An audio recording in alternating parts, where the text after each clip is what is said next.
Hello and welcome to this review of George Dickel Rye Whisky. Charcoal-mellowed by George A. Dickel and Company.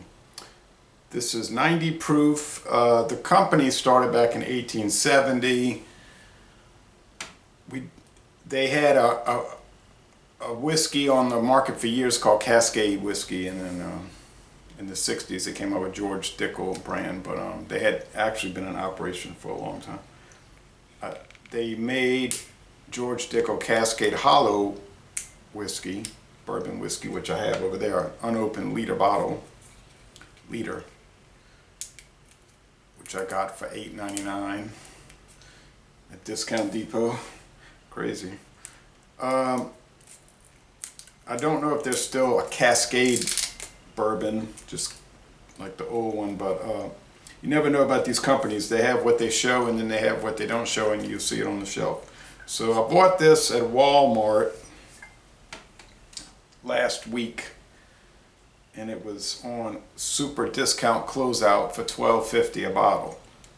I said $12.50. I know that's lower than normal, and as it turns out, it was much lower than normal. Okay, so our smooth rye whiskey is inspired, I'm going to summarize, inspired by timeless traditions and craftsmanship. Remarkable whiskeys, 95% rye, 5% barley malt whiskey. Among the highest content whiskeys to be found, rye content.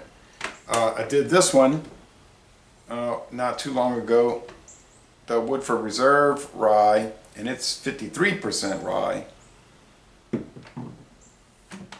And then other grains. So that one was mellow. I liked it a lot. I had the Sazerac rye. I don't know what their mash bill is. That was years ago. Thank you, Sonia. Went through the whole bottle. I loved it. No complaints, no deficits, no downside. But it's gone, so I can't bring it into competition with these unless I get another bottle. I would like to do taste challenges with these. And there's a long story about George Dickel, who was born in 1806. Mellow it as moonlight. Chill filtered. Okay, so they're touting that. A lot of companies will say it's non-chill filter, which makes it better. So it's kind of a back and forth thing.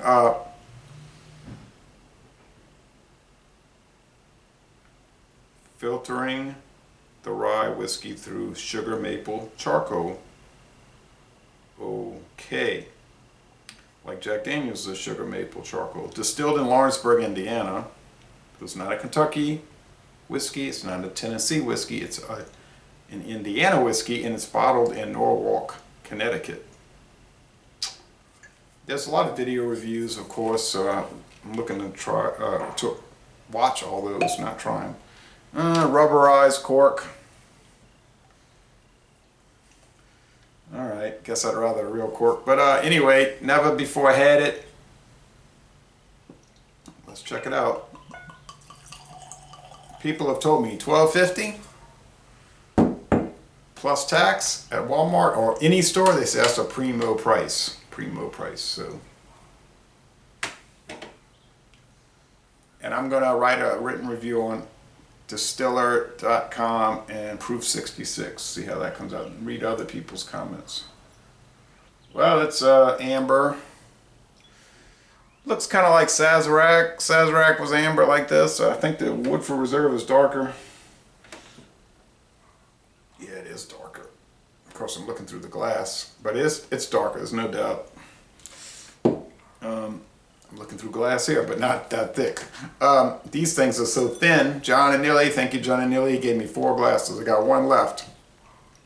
One broke when the Glenmorangie slipped out my hand, and the neck of the bottle tapped the glass, shattered it. And then 2 more, I was washing them and had them drying in the drain, and just the slightest little tap and it shattered. So I've broken so many beer and whiskey glasses, it's sickening. Talking about Glenmorangie, international market had a 1974, that's what it's called, Glenmorangie, 1974, for $10,999. I thought, giving that one away. Okay. Spicy, like rye. I like rye bread. I don't really eat it, but I like it. I like those Reuben sandwiches on the rye bread. Oh, it's spicy. Oy.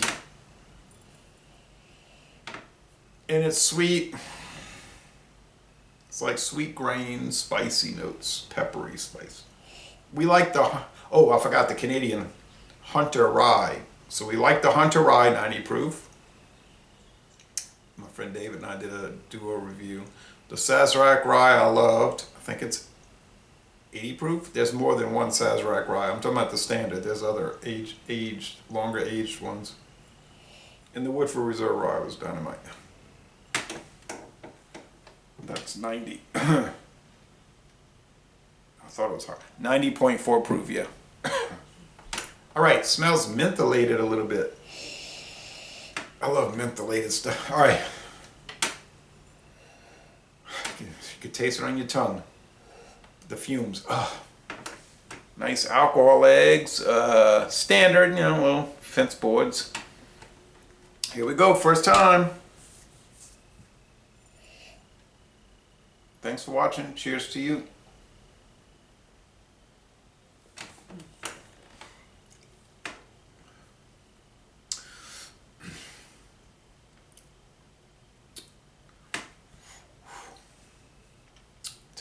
It's a number 4 char, the alligator char, right?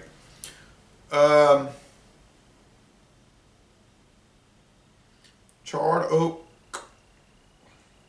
sweetness, sweet grain, cereal grain, makes sense, made with cereal grains only.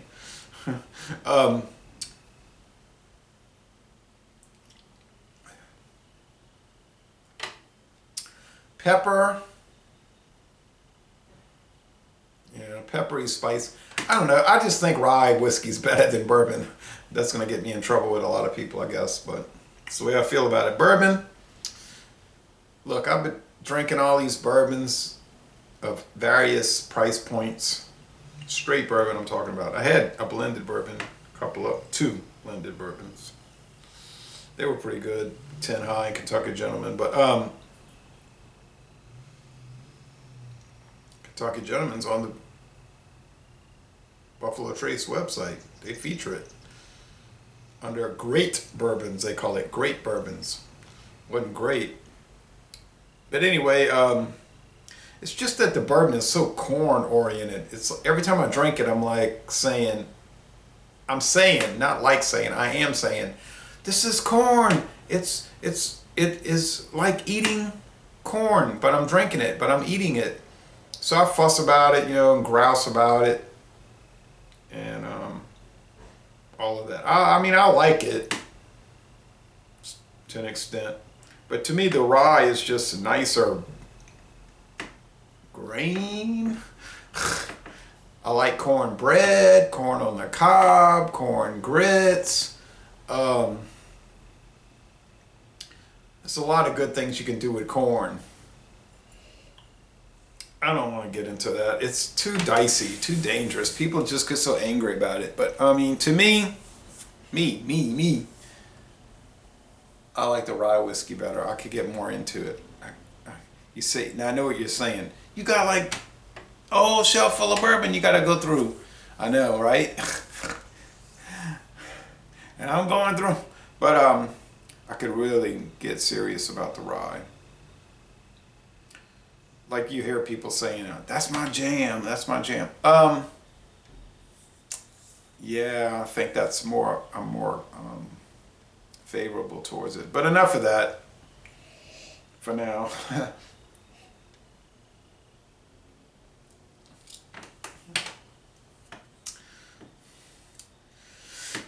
It's kind of like a little bit of AIM toothpaste in it. No joke, I'm not kidding, being silly. It's a little of that. I like AIM toothpaste. But the body's medium and the finish is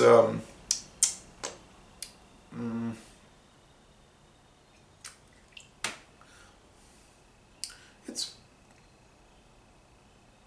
quick to moderate. I was gonna say moderate, like it's in between. but it's quick to moderate. It finishes somewhere, it isn't quick. I always say the Johnny Walker Blue Label finishes quick. It's like, go! And they'll say a lingering smokiness. I'm like, no, it ain't really lingering smoky. But, although it's an awesome product. But,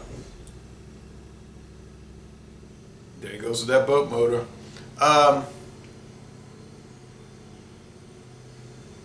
It's short to moderate, low moderate, high short.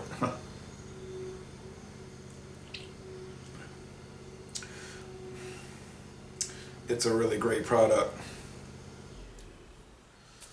So mellowed through sugar maple charcoal, chill filtered. Oh well. From Indiana. Indiana has a rich distilling heritage and brewing for beer, so that's not even a knock against it. That's just a fact. That probably means it's good. So it's great. I'm gonna score it 95 out of 100. 9.5 out of 10. Is that good? Like, what's wrong with it? Nothing. Why do I give it a 5% discount? I don't know. I guess there's rye whiskeys that are 100. There's probably some that are world class above 100, but this is fine. There's no complaints at all.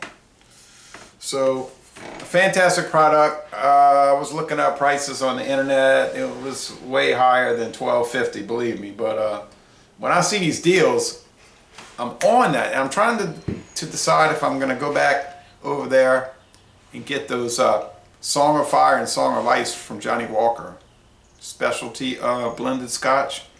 They're like $43 at other liquor stores. I was looking yesterday, $43. Walmart got it for $18. But I'm trying to like play a chicken game, you know, the game of chicken, where I'm sweating it out. Because Walmart, if it doesn't sell in a couple of days for $18, they'll blow it out for $10. So I'm gonna go check over there this week and see. I don't know. If I don't get it, if it's gone, I don't care. But it is a great deal, $18. It's over half price. So enough of that. Most excellent rye whiskey, 95%, almost 100% rye. Dynamite product. Great job, Dickel.